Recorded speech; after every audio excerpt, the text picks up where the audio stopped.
Saya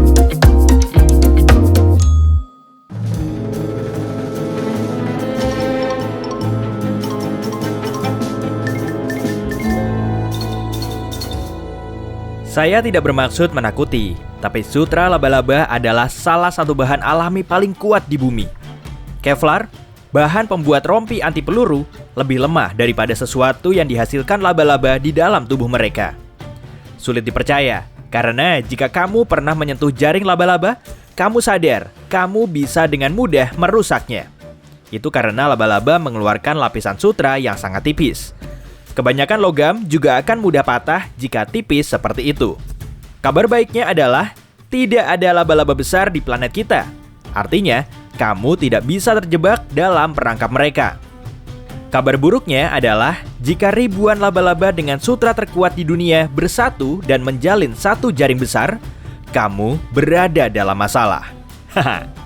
Sutra yang paling kuat adalah milik laba-laba kulit pohon Darwin. Sutranya 2 kali lebih kuat dari spesies lain. Laba-laba ini jauh lebih kecil daripada kebanyakan kerabatnya, tapi ini tidak mencegahnya menjadi salah satu predator paling tangguh di dunia. Luas jaringnya mencapai 2,8 meter persegi, dan itu menggantung di atas sungai dalam garis yang sangat panjang.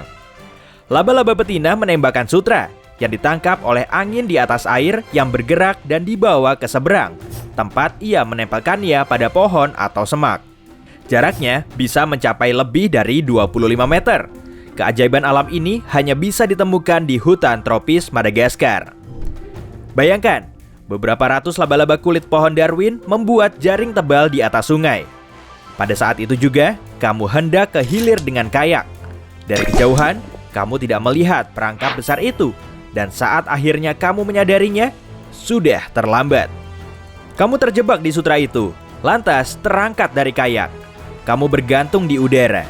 Ribuan untayan jaring bergetar dan memberi sinyal kepada laba-laba bahwa makan malam mereka sudah tiba. Kamu tidak membawa belati atau parang untuk membebaskan diri. Hal pertama yang perlu kamu lakukan adalah menghemat tenaga dan energi. Semakin kamu melawan, semakin kamu terjerat. Faktanya adalah jaring laba-laba itu lengket. Semakin banyak kamu bergerak, semakin banyak pula lem menempel padamu. Dan itu memperlambat gerakanmu. Omong-omong, ada sekelompok laba-laba cribellate yang jaringnya benar-benar kering. Tapi jalinannya dikelilingi oleh awan sutra yang sangat tipis.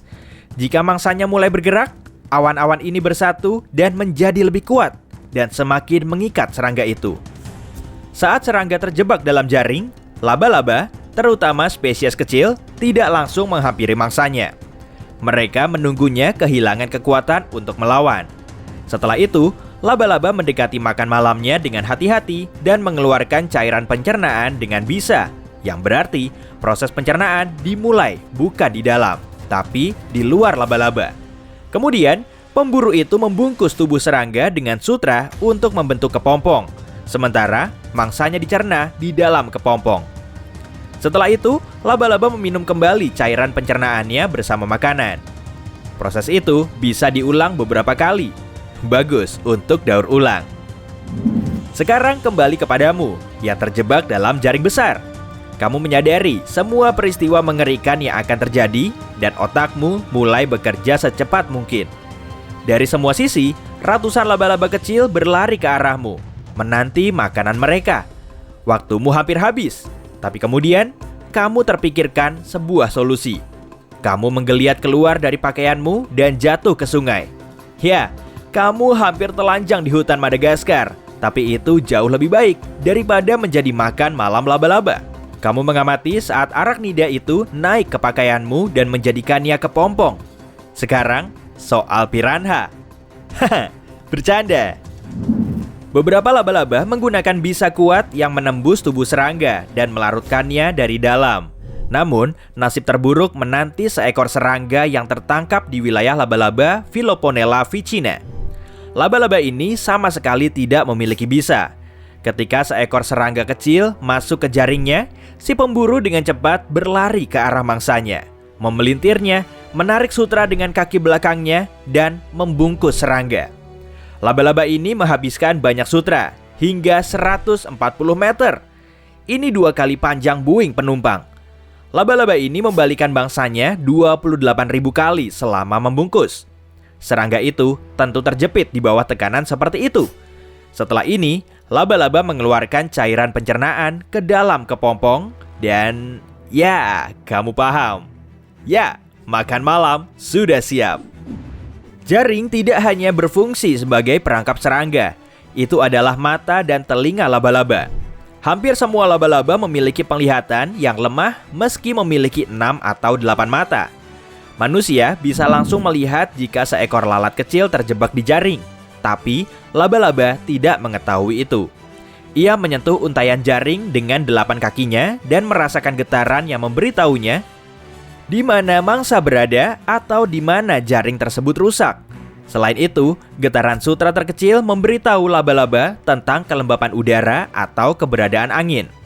Seekor laba-laba dapat membedakan perubahan sekecil apapun pada struktur jaring, seperti musikus yang mendengar alat musik sumbang atau nada yang salah. Saya tadi mengatakan, hampir semua laba-laba tidak bisa melihat dengan baik, karena beberapa spesies bisa melihat jauh lebih baik daripada manusia. Salah satunya adalah laba-laba peloncat. Penglihatan mereka memungkinkan mereka melihat warna yang tidak bisa dilihat manusia. Tapi, laba-laba ini juga menarik karena tidak menjalin jaring untuk berburu. Ia duduk dan menunggu mangsanya. Ketika lalat atau kumbang hinggap di bunga dekat dia, laba-laba peloncat melompat ke arahnya dan menggigitnya dengan taring yang tajam. Predator kecil ini bisa melompat hingga 50 kali panjang tubuhnya. Ia menggunakan sutra sebagai pengaman agar jatuh dengan mulus, menghindari jatuh ke tanah atau kembali ke posisi semula jika tidak bisa menangkap mangsanya. Tapi, kamu tidak perlu takut pada mereka karena laba-laba peloncat sebenarnya lucu dan banyak orang memeliharanya sebagai hewan peliharaan. Beberapa spesies laba-laba menggunakan sutra untuk melakukan perjalanan jauh. Mereka menembakkan untaiannya seperti salah satu superhero terkenal itu dan menggunakannya untuk memanjat. Yang lain menggunakan angin sebagai gantinya.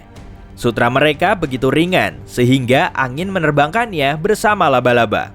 Bisa dibilang, laba-laba seperti itu bisa terbang. Lalu, ada laba-laba serigala. Mereka tidak melompat atau menjalin sutra. Sebaliknya, mereka mengejar mangsanya, menjadikan mereka pelari di dunia laba-laba. Tidak seperti laba-laba peloncat, serigala lebih besar dan terlihat cukup menakutkan. Saat mengejar mangsanya, mereka menyuntikkan bisa. Tapi yang terburuk adalah laba-laba ini telah beradaptasi untuk hidup dalam kondisi apapun. Dari puncak gunung yang dingin sampai gurun yang panas dan hutan hujan. Orang yang takut dan benci laba-laba harus ingat bahwa makhluk ini mengendalikan populasi serangga. Tanpa laba-laba, jumlah serangga akan meningkat drastis dan semua pertanian akan terancam. Gandum, jagung, sayuran, dan buah-buahan bisa hilang. Akibatnya, terjadi krisis pangan global. Ingatlah ini saat kamu ingin memukul laba-laba dengan sandal. Ada sekitar 45.000 spesies laba-laba yang hidup di seluruh dunia. Tapi beberapa ilmuwan yakin ada 2 kali lebih banyak spesies yang belum kita ketahui. Hey, jika kamu belajar hal baru hari ini, klik tombol suka di video ini lalu bagikan pada teman-temanmu. Inilah beberapa video menarik lainnya yang bisa kamu tonton. Klik saja video di salah satu sisi layar dan ingat, tetaplah di sisi terang kehidupan.